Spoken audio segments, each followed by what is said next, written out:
Magandang buhay! Anong ganap nyo ngayong mahabang Eid? Isama nyo nga ako para maiba naman. Ang haba ng pahinga, sana all.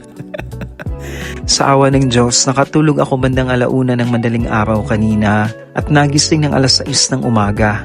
Kaya medyo sariwa tayo ngayon. Lunes na Lunes pero tara, samahan niyo ako gumala. Pero bago ang lahat, dumaan muna tayo sa simbahan upang magpasalamat sa ating amang makapangyarihan.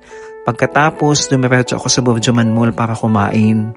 Sa puok kainan ako naghanap ng makakain dahil nagsasawa na rin ako sa paulit-ulit na kinakainan ko, uy. At grabe, ang daming sale ngayon. Pambili lang talaga yung kulang. Sa mga kapwa ko naghahanap ng trabaho dyan, huwag kayong titigil.